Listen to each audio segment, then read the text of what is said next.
en el culto.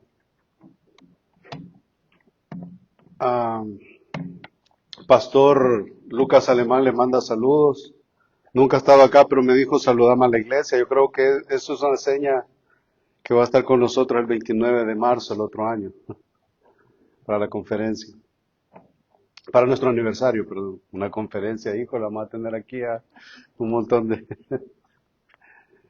Así es de que oremos por ese evento. El aniversario nosotros lo celebramos ya sea en marzo o abril.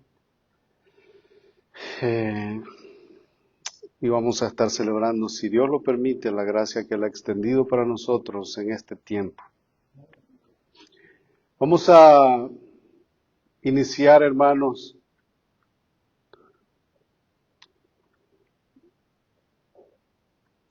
vamos a buscar en nuestras Biblias. Ahora vamos a tener una pausa de lo que es el libro de los Hechos. Y quiero que busquen en sus Biblias, por favor, el capítulo 2 de Efesios.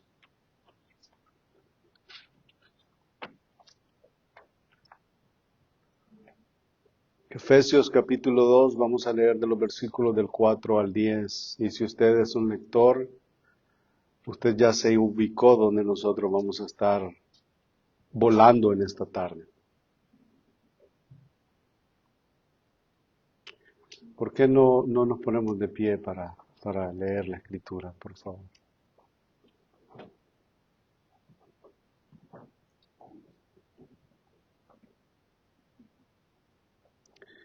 Dice así el Señor en su palabra. Ese pero, hermanos, que inicia el versículo 4, es donde esa va a ser nuestra base y de hecho es el nombre para el sermón en esta tarde. Pero Dios. Dice, sí, pero Dios, que es rico en misericordia. Permítame, lo busco en mi Biblia.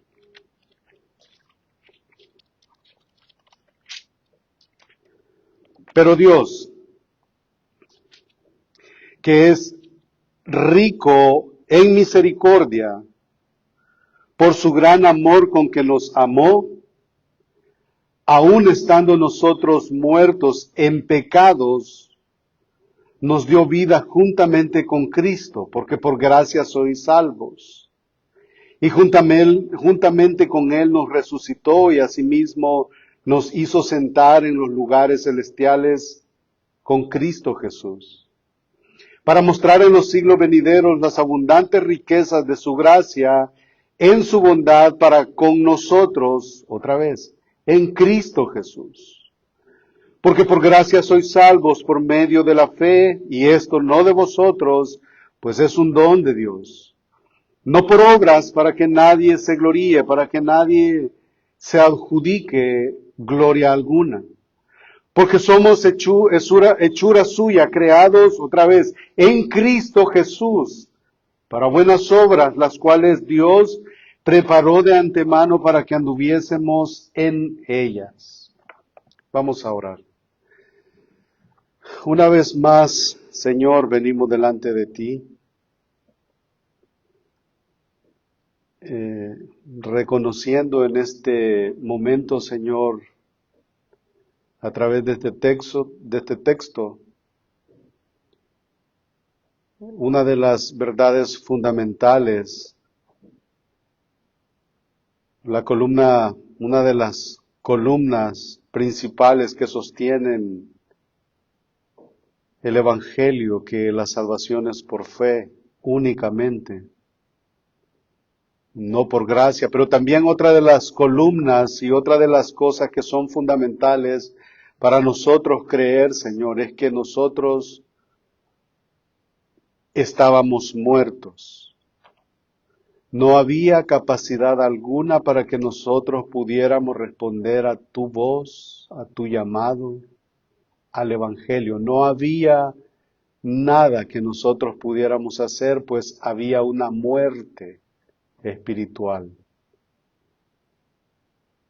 Entonces estábamos inhabilitados, imposibilitados alejados de cualquier esperanza de salvación. Pero Dios, como dice el texto, que es rico en misericordia, nos salvó. Ayúdanos, Señor, a que juntos en esta tarde estudiemos y meditemos en este texto, reconociendo, Señor, de que la salvación te pertenece a ti. Y por más que el hombre quiera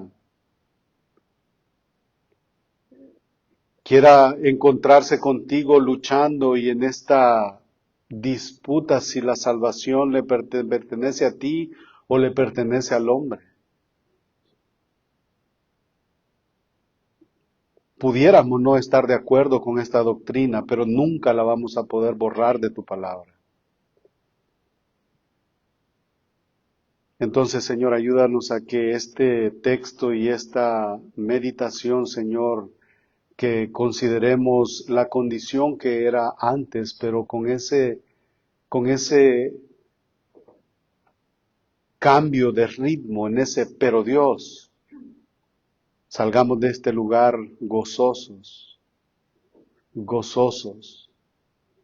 porque tú mostraste tu misericordia para nosotros. Gracia inmerecida, salvación inmerecida, y que todo eso, Señor, nos ayude a vivir vidas, Señor, que te agraden a ti. Porque no queremos, Señor, caminar en este mundo con nuestros labios confesando tu nombre, pero que nuestro corazón y nuestra vida sea una sinagoga de Satanás.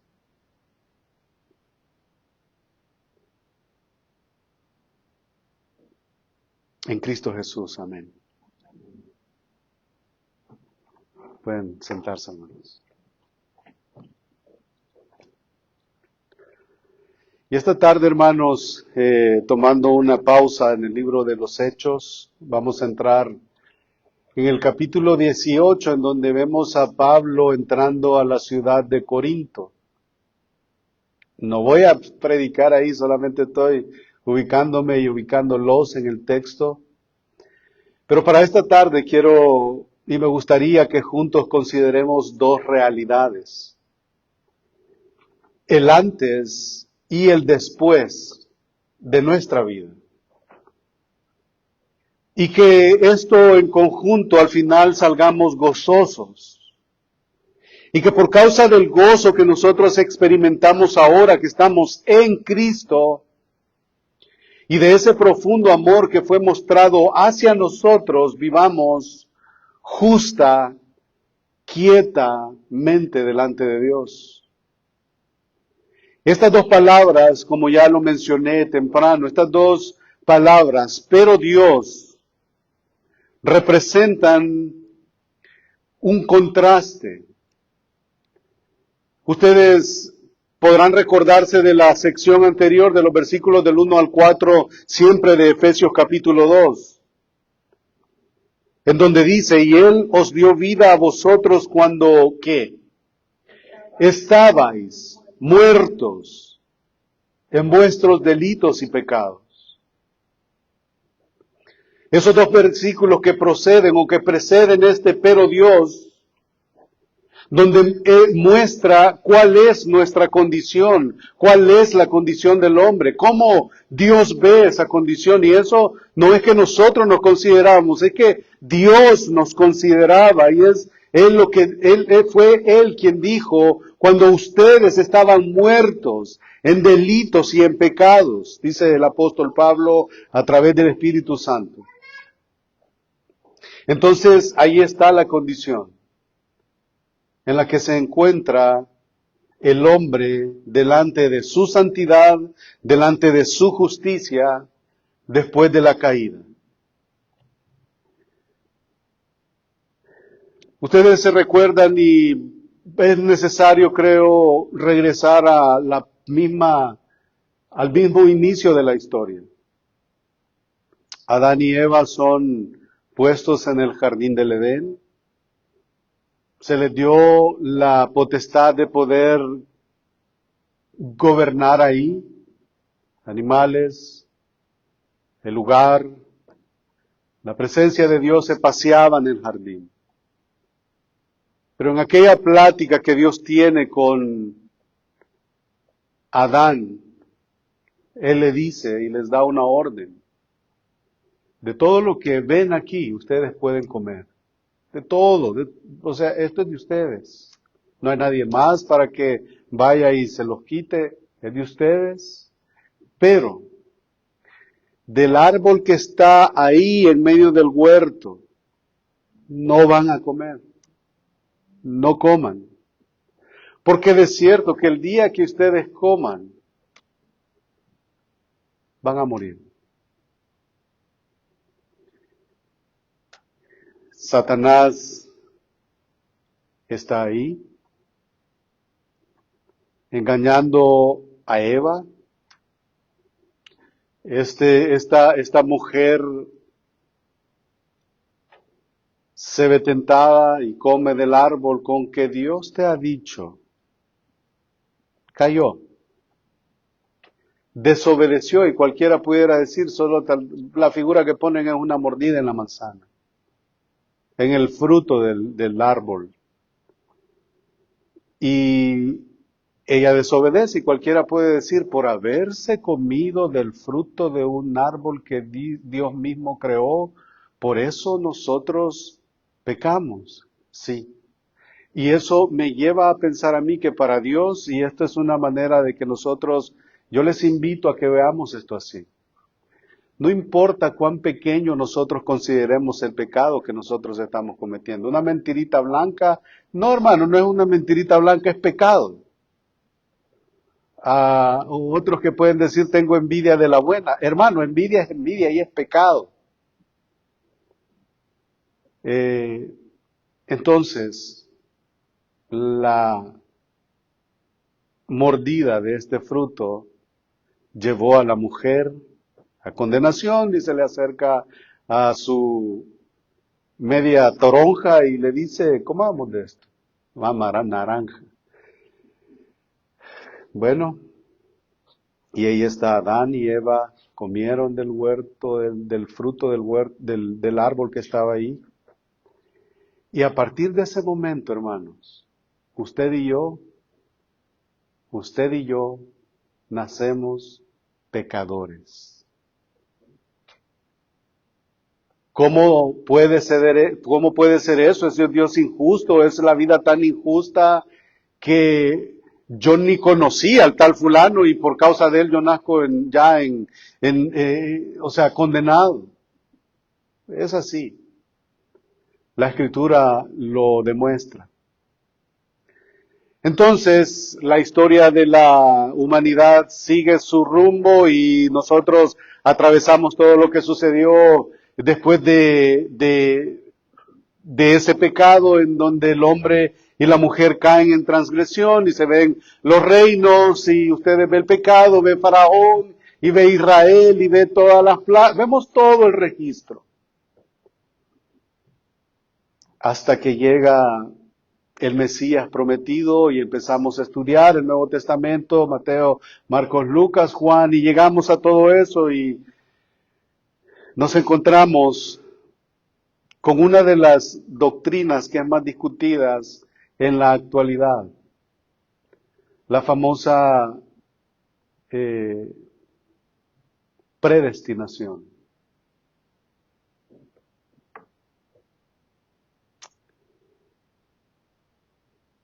Nosotros, hermanos, en esa condición heredada por Adán, no estuviéramos acá.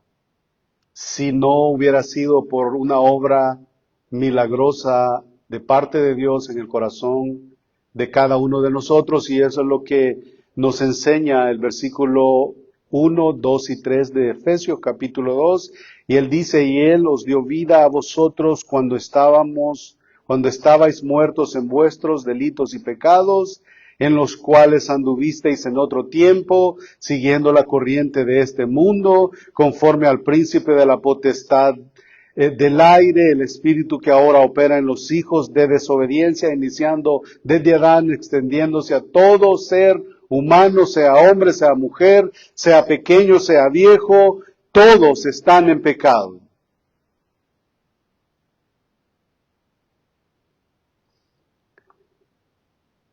Y llegamos al versículo 4,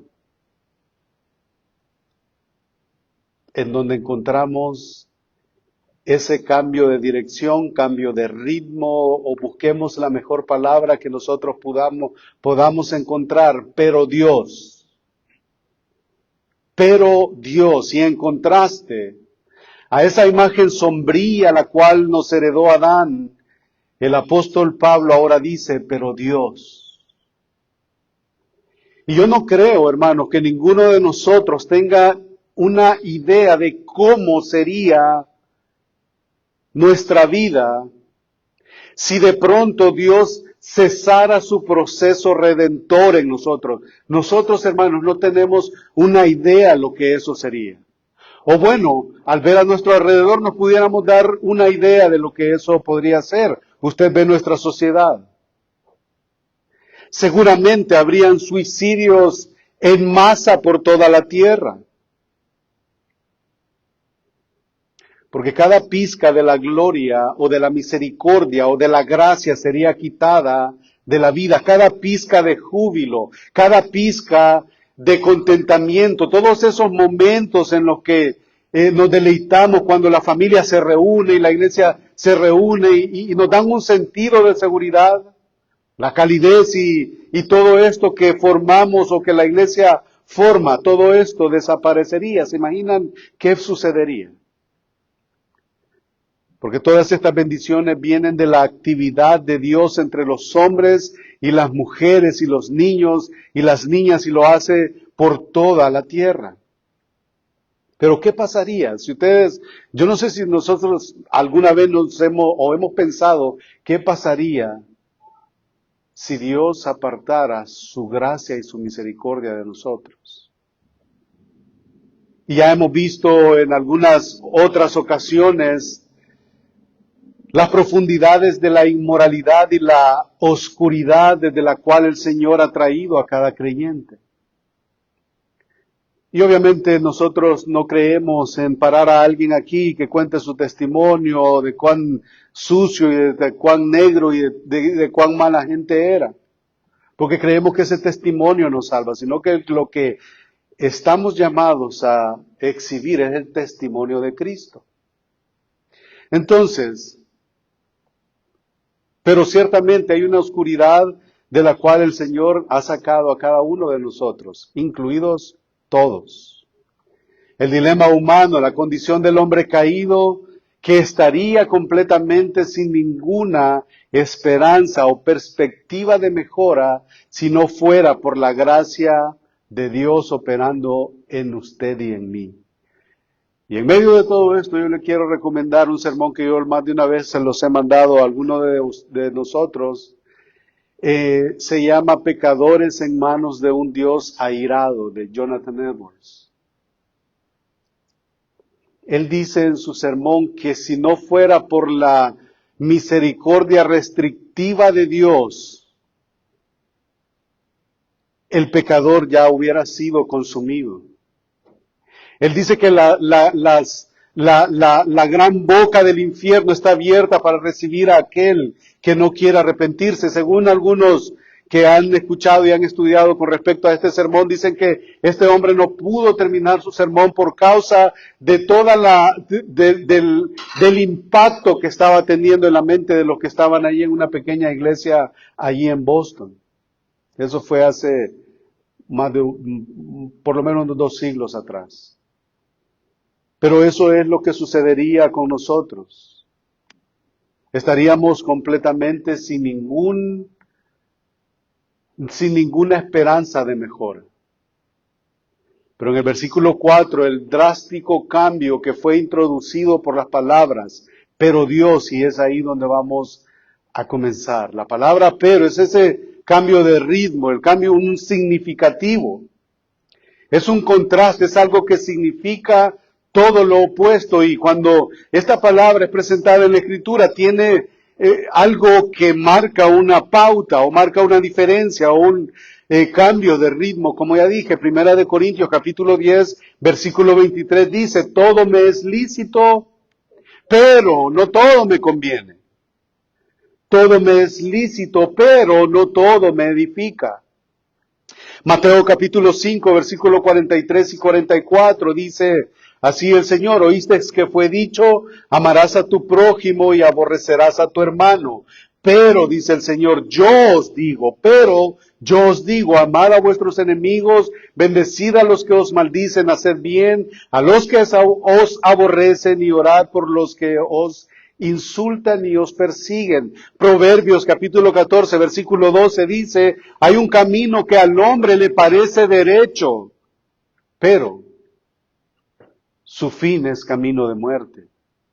Primera de Juan, y pudiéramos seguir hablando, pero el último que yo voy a citar, Primera de Juan capítulo 2, versículo 17, el mundo pasa y sus deseos, pero el que hace la voluntad de Dios permanece para siempre. Entonces, primero que todo, significa que ya no estamos muertos, pero Dios, ya no estamos muertos, que la condición en la cual nacimos ha sido cambiada, ha sido transformada, ya no estamos asustados y alejados de Dios. Y una de las primeras marcas del cambio que ocurre cuando una persona viene a Cristo es justamente en ese momento, ya no le asusta a la muerte. Ya no le tiene miedo a enfrentarse a Dios o estar delante de Dios. El apóstol Pablo dijo, para mí el morir es Cristo y el vivir pues es ganancia. O sea, no tengo problema con eso. Y si alguno de nosotros tuviera el problema con enfrentarse a la muerte o pensando, ese momento nos llegará, hermanos. Sin el ánimo de querer ser apóstol o profeta, todos nos vamos a morir. Todos. Y una de las cosas que a mí me gustaría que como iglesia estuviéramos listos es, me recuerdo haber visto a una hermana de nuestra iglesia hace un par de años que tuvo un episodio de una enfermedad pues ahí, y ella sentía que ya no quería, ya no podía. O sea, yo no sé si a ustedes alguna vez han sentido la angustia de la muerte, o sea, la agonía de la muerte. Pero ella decía, y ella en su angustia y en su, no sé, ella le oraba al Señor, Señor, llévame ya. O sea, qué bonito, llévame ya. Híjole, listos. Ya no habría, entonces eso, ¿qué lo cambia? El temor o estar listo, ¿qué lo cambia? Pero Dios. Entonces ya no ve a Dios como un enemigo, como un juez terrible, que obviamente sigue siendo un juez temible, porque es un vengador y está airado con el pecador todos los días. Pero más bien es visto como un amigo, como un padre, con el amor de un padre, los brazos de un padre, el corazón de un padre. Eso es lo que el amor y la misericordia de Dios nos lleva a considerar quién es Dios ahora para nosotros, por causa de ese pero Dios.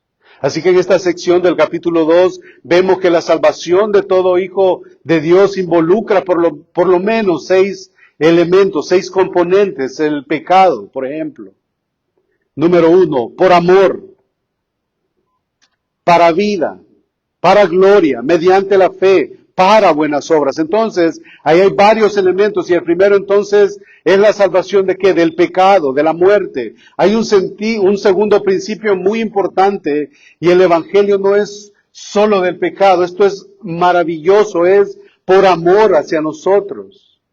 Y obviamente la salvación es del pecado, es por amor, Pero Dios, que es rico en misericordia, por su gran amor con que nos amó, aun estando nosotros muertos en pecados, nos dio vida juntamente con Cristo. Entonces, hermanos, iglesia, Dios nos amó. Y esta realidad es asombrosa, es maravillosa y es incomprensible. La palabra agapao o ágape es la palabra más elevada de la manera en la que cómo podemos describir el amor. Y esa es la manera en la que Dios nos amó, ágape, sin querer o tener la intención de recibir algo a cambio. Y es casi como si el apóstol Pablo ni siquiera intentara usar palabras complicadas, porque él dijo por su gran amor. ¿Para qué más? Pero Dios, que es rico en misericordia por su gran amor con que nos amó.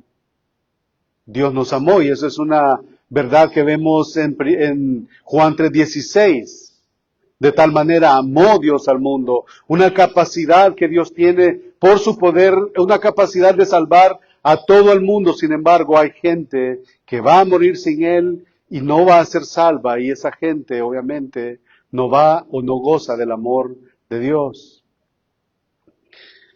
Y pensando en este amor de Dios, no hay otra religión que tenga un Dios de amor. No hay otra religión que tenga un Dios sacrificándose por las personas.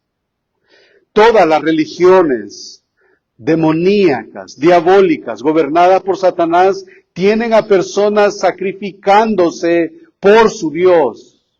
Sacrifica a tus hijos, sacrifica lo que sea, sacrifica seres vivos, sacrifica animales, sacrifica tu riqueza, sacrifica tus finanzas y tráelas aquí, lo que sea. El Dios de ellos exige sacrificio. El Dios de todas las demás religiones, hermanos, demanda, requiere sacrificio, exige sacrificio por parte de ellos. Pero nosotros, el Evangelio del Dios eterno, el Evangelio bíblico, no requiere otro sacrificio. Ese ya se llevó a cabo en la cruz. Pero el Dios vivo y verdadero se da a sí mismo como sacrificio de amor. Su amor es grandioso y nosotros pudiéramos decir, bueno, ¿cómo medimos la grandeza de su amor? Y lo medimos debido y a través de la redención que ha sido llevada a cabo en nosotros. Y yo empecé diciendo que si esa es la condición nuestra, que salgamos de esta manera, no solamente considerando lo que somos ahora, sino que hubiéramos o fuera justo y necesario regresar de donde el Señor. Estábamos muertos. Yo cuando escuché esta verdad para mí, y no fue hace mucho, yo vivía creyendo que yo podía ir a Dios y venir a Dios de la manera y a la hora que yo quisiera. Yo podía estar sentado en una iglesia, podía pasar 1, 2, 3 cultos un domingo, pero eso no significó, hermanos, nada. Nada.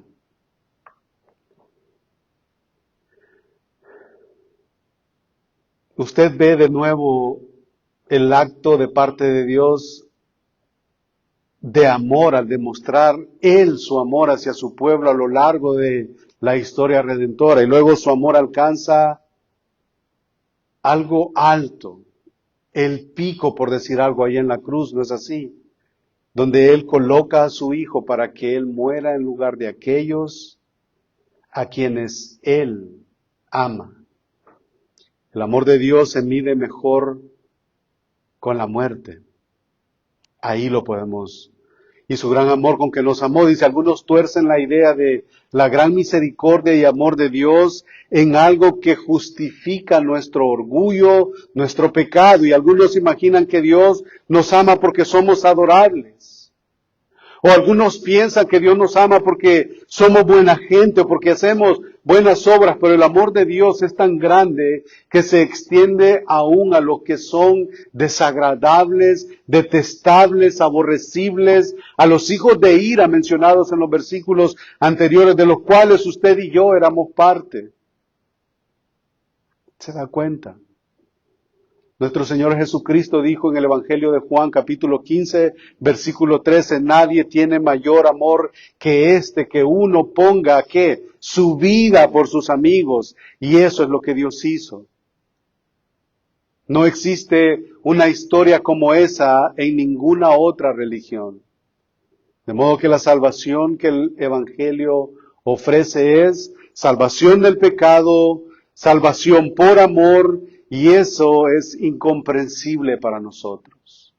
Hay una tercera realidad o un tercer elemento en el versículo 5 de Efesios 2, la salvación es a la vida. Pasamos de muerte a vida y acabamos de leerlo. Aún estando nosotros muertos en pecados, nos dio vida juntamente con Cristo. Así que usted estaba muerto y Él le dio vida. Y debido a la riqueza de su misericordia, a la grandeza de su amor, a la amplia expresión de su gracia, Él nos dio vida, hermanos. ¿Cómo lo hizo? ¿Cómo nos dio vida? Él dio vida, nos dio vida juntamente con Cristo. Así que Él nos colocó en Cristo y en Cristo morimos y en Cristo resucitamos y estábamos muertos en nuestras transgresiones hasta que Él nos colocó en Cristo, y esto es algo que muchas veces es difícil de expresar o de imaginarnos. En la eternidad pasada Dios sabía en quién Él pondría su amor. Cuando Cristo fue a la cruz, Dios colocó los pecados de todos los que creerían, aunque ni siquiera habían nacido.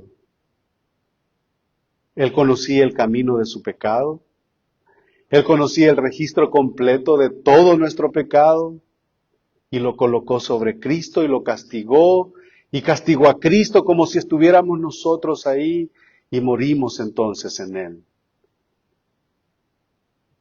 Y todo lo que puede hacer como castigo por el pecado es morir. La paga del pecado es muerte, como ya nosotros dijimos. Nosotros morimos en Cristo y un día resucitaremos en Él para una eternidad. Esta unión es una parte muy importante del entendimiento cristiano. ¿Cómo nosotros podemos lidiar con lo que nosotros siempre oramos, siempre cantamos, siempre decimos en medio de una predicación? Hermano, nosotros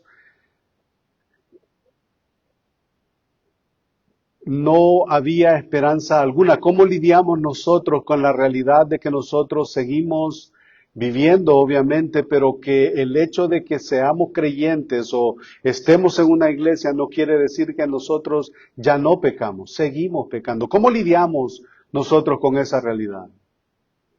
¿Cómo lidiamos nosotros con esa realidad? Muchas veces esta realidad es tomada como una excusa y otras veces, que creo que es lo más correcto, es tomarla como parte de que nosotros tenemos que ir en humillación a Él y agradecer por lo que Él hizo, porque muchas veces, como dije, es tomada como una excusa, que como, bueno, entonces yo soy salvo y aún pues puedo seguir pecando. Cuando abundó el pecado, sobreabundó la gracia, entonces yo puedo seguir viviendo como a mí me parece. Y yo creo que esa es una mala interpretación de lo que es el Evangelio. El día de ayer, decía el pastor Montoya ahí que los jóvenes se le acercan a él y le preguntan: pastor, ¿cuál cree que sea el propósito de Dios para mi vida? Bueno, Tesalonicenses dice, el propósito de Dios para su vida es la santificación, que os apartéis de todo pecado y de toda forma de injusticia y de condenación. Entonces, esta unión es parte muy importante del entendimiento cristiano, y Romanos 6 nos da una idea de esto. Solo un par de versículos. Romanos capítulo 6, versículo 3. ¿O no sabéis que todos los que hemos sido bautizados en Cristo Jesús hemos sido bautizados en su muerte? Y eso es simplemente maravilloso. Nuevamente, esto no está hablando del bautismo en agua. Hemos sido sumergidos, pero pensémoslo en un sentido metafórico. Con Cristo estoy juntamente crucificado. Y con Cristo hemos sido sumergidos en su muerte, hemos sido sumergidos en su sepultura. Y el versículo 4 siempre de Romanos capítulo 6 dice, hemos sido sumergidos en su resurrección porque Él resucitó de los muertos por la gloria de Dios Padre. Así nosotros también andemos en vida nueva, en novedad de vida.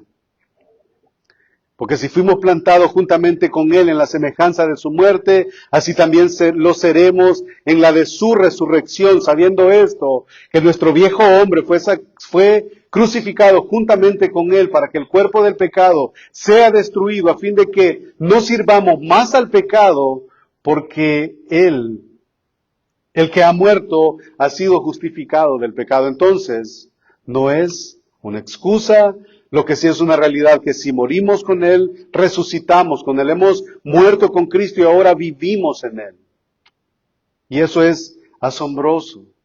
Estar unidos a Cristo en su muerte y en su resurrección. Y Él dijo, porque yo vivo, vosotros también viviréis. Juan 14:19. Entonces, la salvación es del pecado, la salvación se lleva a cabo por el amor demostrado de Dios a nosotros, también nos salva y nos pasa a vida, de muerte a vida. Y número 4, la salvación es para gloria. Versículos 6 y 7. Dios nos amó, Dios nos amó. Dios que nos puso en Cristo, Él nos resucitó y asimismo nos hizo sentar en lugares celestiales con Cristo Jesús. Es una salvación posicional, aunque todavía no se ha llevado a cabo, pero es una condición, es una posición que ahora nosotros tenemos. Allá atrás en el capítulo 1, versículo 20, siempre de Efesios, dice que Dios resucitó a Cristo de los muertos y lo sentó a su diestra en los lugares celestiales. Pues ahí es donde posicionalmente usted y yo estamos, en el mismo trono. Bueno, no en el mismo, sino ya en un estado como eterno, por decirlo así. Dios nos resucitó a Cristo y lo sentó a su diestra, y ahí está, eso es exactamente lo que dice acerca de nosotros. Él nos resucitó con Él y nos sentó con Él en los lugares celestiales en Cristo. Y ahora que ya hemos considerado la condición heredada de Adán y la condición en la que usted y yo nacemos, y en la condición que ahora, después de ese pero Dios, ahora que hemos considerado eso, ¿cómo nosotros hemos de responder a todo eso? ¿Cómo nosotros respondemos? Y mi intención en esta tarde es, o era primordialmente, que primero consideremos lo que éramos y lo que ahora somos. Y dependiendo de lo que ahora somos, y a medida que de la manera en la que el Espíritu habita en nosotros ahora, ¿cuál es la respuesta que nosotros vamos a tener para eso? ¿Cómo nosotros vamos a vivir ahora con la condición en la que Dios nos tiene? La salvación, hermanos, no se trata de arreglar las cosas de esta vida. La salvación se trata de la gloria en la vida venidera, y mientras tanto, vamos a soportar dificultades. Vamos a soportar dificultades. Pero debemos de tener por sumo gozo cuando tenemos que soportar estas cosas, porque la prueba de la fe fortalece. No solo vivimos unidos a Dios, a Él, a Cristo en su muerte y unidos a Él en su sepultura, por así decirlo, sino que ahora estamos unidos a Él en su resurrección, porque Él vive, nosotros viviremos con Él. Ahora estamos sentados con Él en los lugares celestiales, eso es lo que dice el capítulo 1, versículo 3, bendito sea el Dios y Padre de nuestro Señor Jesucristo, que nos bendijo con toda bendición espiritual en los lugares celestiales en Cristo, según nos escogió en Él antes de la fundación del mundo. para que fuésemos santos y sin mancha delante de Él, en amor, habiéndonos predestinado para ser adoptados hijos suyos por medio de Jesucristo, según el puro afecto de su voluntad. ¿Para qué? Para alabanza de la gloria de su gracia, con la cual nos hizo aceptos en el amado. ¿Y qué nos hizo aceptos en el amado si no fue por su pura gracia?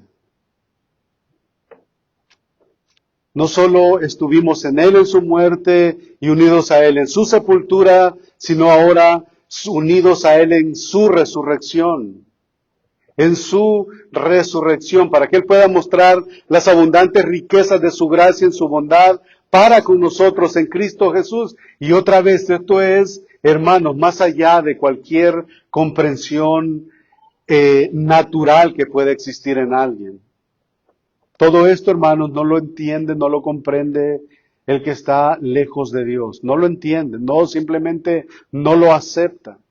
Simplemente no lo acepta y simplemente no acepta esta verdad y no acepta otra verdad, como por ejemplo el que Dios pueda escoger desde antes de la fundación del mundo a alguien para salvación, porque eso hace básicamente el hombre siempre se ve peleando con la palabra y con la voluntad de Dios, y él dice, ¿cómo puede un Dios que yo no veo, que yo no he palpado, que yo no puedo sentir, cómo yo puedo aceptar que Él me ha escogido? Entonces el hombre vive en una rebeldía permanente porque no puede reconocer que hay un ser superior sobre él.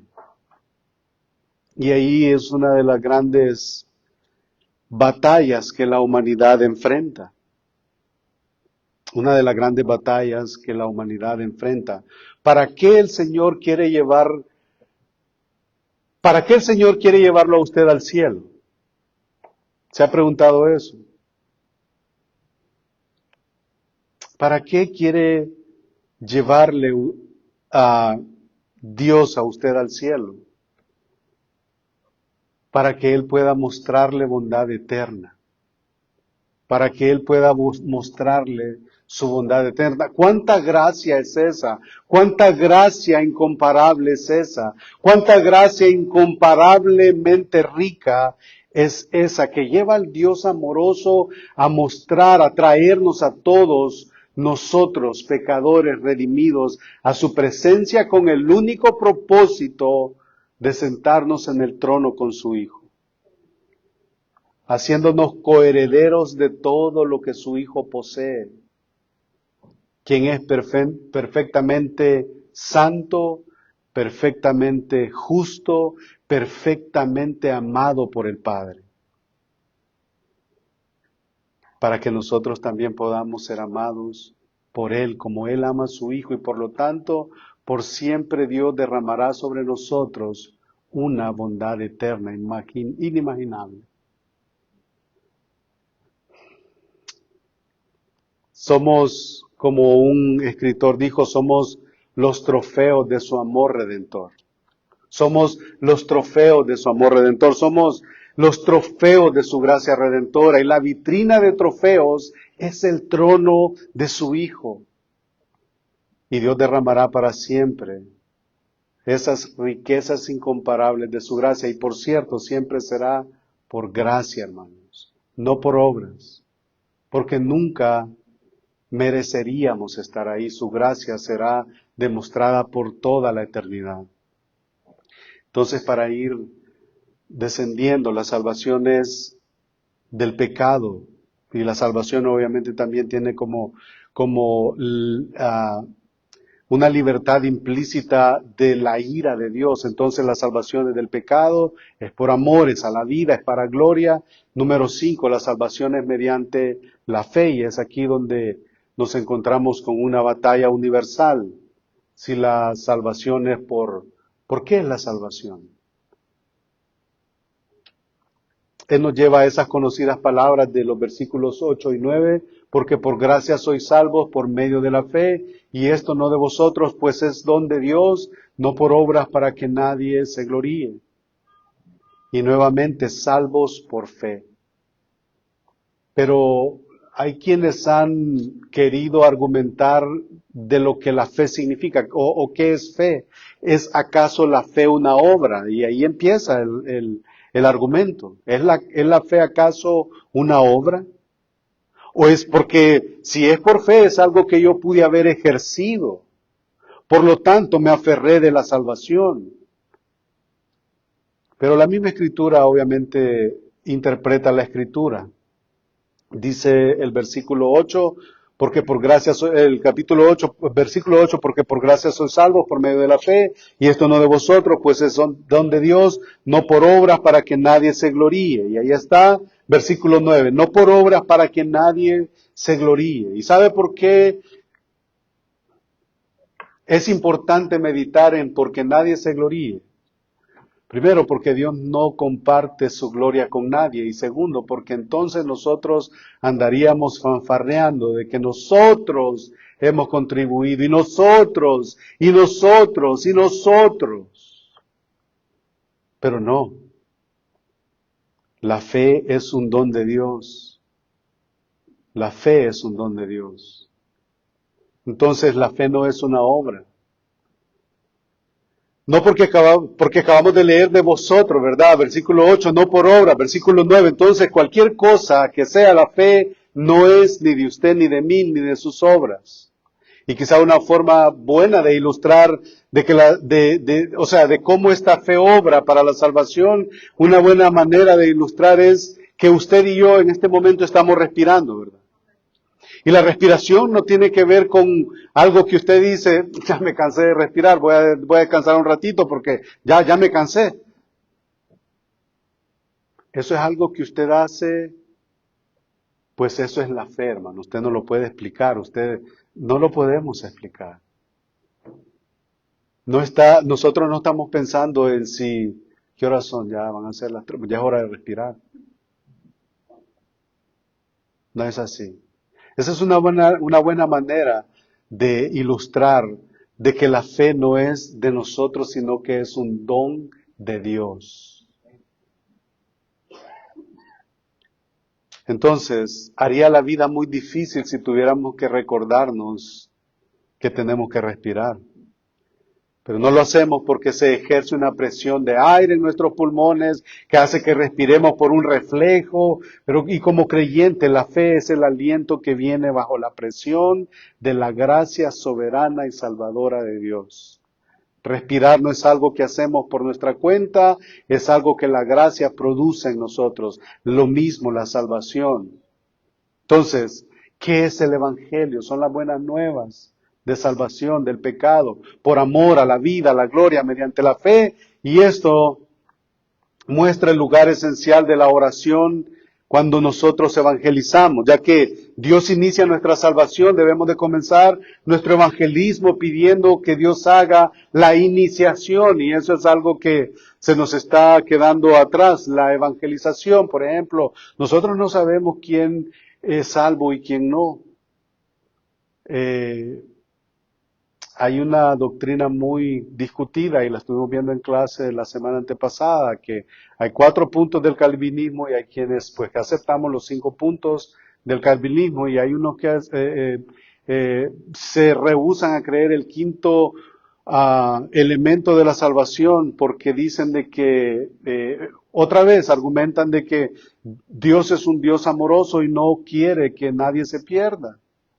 Pero si ese fuera el caso, bueno, entonces, ¿qué sentido tuviera que hay un lago de fuego en donde van a ser lanzados la bestia, el falso profeta, el anticristo, y todas estas cosas? Y a todos los que negaron a Cristo.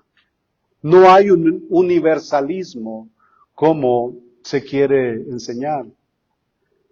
Entonces, Él nos muestra que tenemos que orar para que el Señor abra los ojos y deposite una fe salvadora en aquellos que han de escuchar el mensaje. Y finalmente, para buenas obras, es el elemento número 7, el versículo 10, porque somos hechura suya, creados en Cristo Jesús, creados en Cristo Jesús, y eso significa que fuimos creados. Usted no fue parte de su creación y tampoco yo. Dios es el creador.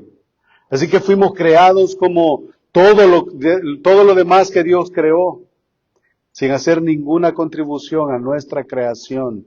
Y el versículo 10 dice, para buenas obras. Y es aquí donde se manifiestan las buenas obras. Usted reconoce la pecaminosidad de su pecado cuando estaba muerto, ¿verdad? Entonces el Señor nos escogió desde antes de la fundación del mundo para que fuésemos hechos santos y sin mancha delante de Él. Entonces el mensaje viene, nuestro corazón es abierto, nuestros ojos son abiertos, el entendimiento que estaba entenebrecido ahora es aclarado y ahora nosotros respondemos al mensaje del Evangelio. La fe es depositada en nuestro corazón, en nuestra mente y ahora por gracia somos salvos y ahora somos hechos hechura suya, creados en Cristo Jesús para buenas obras. No contribuyen a su salvación, pero somos creados para buenas obras. Usted es creado por Dios para buenas obras, igual que yo. Entonces, aquí es donde mostramos nuestra compasión, nuestro amor, nuestro afecto. Aquí es donde hacemos obras de bondad y obras de misericordia y todas las cosas justas, todos los comportamientos rectos que identifican a un hijo de Dios. Es aquí donde se muestran. Una vez que ya todo lo anterior ha sucedido, entonces se reflejan las buenas obras no como un medio de salvación, sino como un producto de la salvación. Entonces, hermanos, ese es el Evangelio. Nuestra salvación son el resultado de la obra soberana de Dios, el milagro interno en el corazón humano. Así que vamos a decir esto siempre.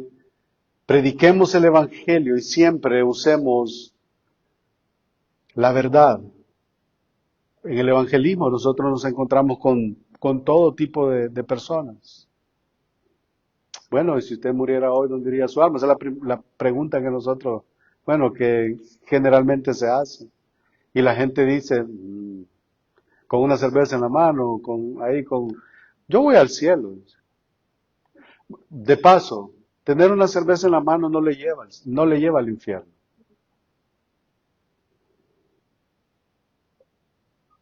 Robar no le lleva al infierno. Voy a decir algo que es peligroso decirlo. Robar no le lleva al infierno. Tomar no le lleva al infierno. Hacer todo tipo de pecado no le lleva al infierno. Negar a Cristo le lleva al infierno. Pero como el negar a Cristo implica hacer todo lo que yo acabo de mencionar.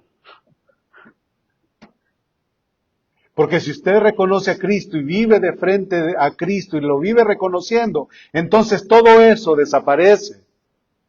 Porque muchas veces nos encontramos con esos argumentos que la gente piensa de que no, pero es que yo no me gusta ir a la iglesia, no quiero ir a la iglesia porque ¿cómo voy a dejar de ver las novelas? Y ahí está la señora pegada ahí en los famosos romances novelísticos. No es eso lo que la va a llevar al infierno. La va a llevar al infierno o va a llevar al infierno a alguien el rechazar el mensaje de Cristo. Y rechazarlo implica todo lo que yo he mencionado. Cuando prediquemos el Evangelio, siempre usemos la verdad del Evangelio, hermano. Yo no puedo ir a mentirle o yo no puedo venir a mentir aquí al púlpito y decir, hermano, qué buenas personas, miren, se bañan, se peinan, se visten, al cielo todos. No.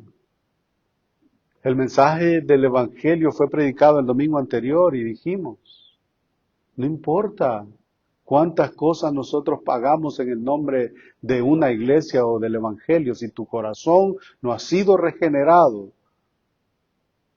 no tienes nada. Entonces, no podemos mentirle a la gente y hacerle creer que es salvo cuando su corazón no ha sido transformado, cuando vive en rebelión en contra de Dios y de su palabra.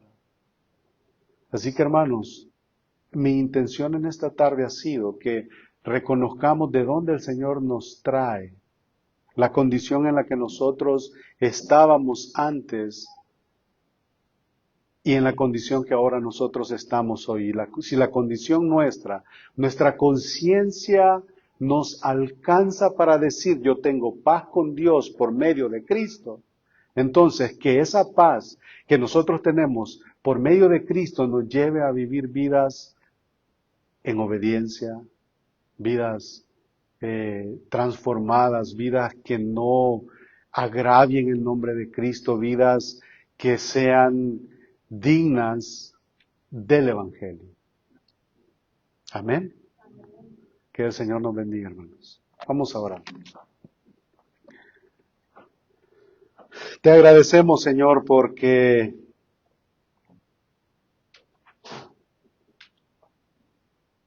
tu libro ha sido abierto, Señor, y se ha presentado.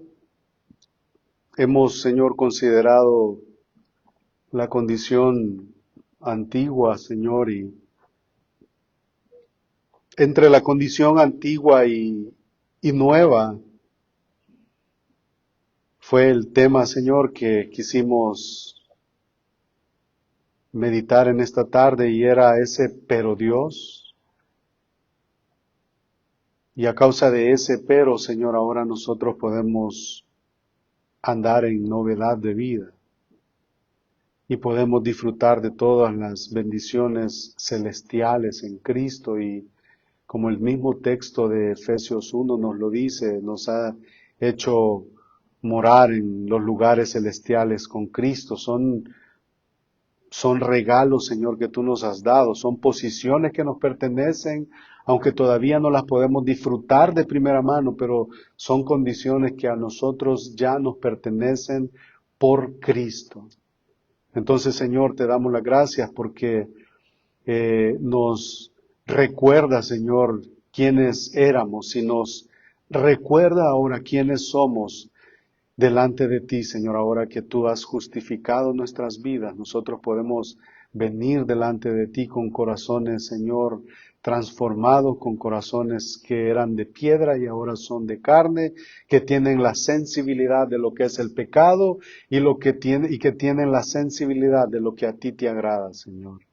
Por eso te pedimos, Señor, que esta porción de la Escritura que hemos estudiado en esta tarde nos anime a nosotros a vivir delante de ti, Señor, de una manera que a ti te agrade, Señor.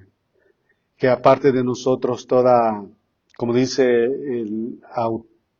Pablo en el libro de los Gálatas, capítulo 5, que nos, Señor, aparte de todas las impurezas de la carne, todas maldicencias, griterías, enojos, y todas esas cosas, Señor, y que ahora nosotros podamos dar el fruto que tu Espíritu produce en nosotros, Señor, que es paz, gozo, benignidad, paciencia, mansedumbre, amor, templanza y todas esas cosas.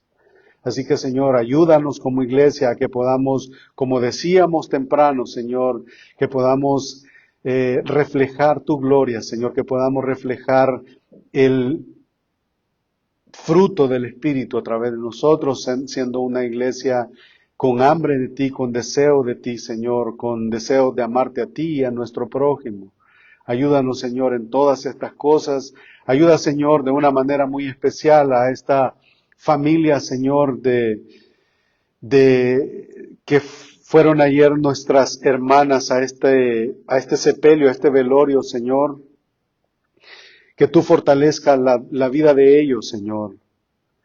Perdieron a un hijo que en su corta edad, de manera repentina, perdió su vida, Señor, y tú le llamaste a su presencia, de acuerdo a lo que hemos escuchado. Así que, Señor, yo te pido que traigas consuelo a la vida de estos padres, Señor, que te han servido. Consuela sus corazones, consuela sus vidas, Señor, que ellos descansen, que su hijo, Señor, ha pasado de muerte a vida, Señor. Así que sé con ellos, sé también con aquellas peticiones que nosotros tenemos entre nosotros como iglesia. Bendice, Señor, la semana que vamos a iniciar, que lo hagamos, Señor, siempre meditando que estamos coram Deo, delante de ti todo el tiempo. que tú nos ves, que no hay lejanía de la que nosotros podamos apartarnos de ti, no hay oscuridad en la que tú no nos mires. Porque aún, Señor, lo más profundo de nuestro corazón tú lo conoces. Aún, Señor, la palabra no ha sido pronunciada por nosotros y tú ya la sabes. Entonces, Señor, aléjanos de aquella ilusión de que nos podemos alejar de ti. Te agradecemos, Señor, por el tiempo que nos has permitido en esta tarde. Agradecemos, Señor, por el día de ayer que nos instruyeron, Señor, en tu palabra y, Señor, que todo eso en conjunto nos lleve a amarte más a ti, a contemplar más tu gloria, a contemplarte, Señor, en todas las cosas que haces en favor de nosotros. Oramos estas cosas, Señor, reconociendo que tú eres el juez de toda la tierra. Reconociendo, Señor, que tú estás airado con el pecador todos los días. Reconociendo también, Señor, que el socorro de tus hijos está presto para ellos, para nosotros. En el nombre de Jesús oramos estas cosas. Amén.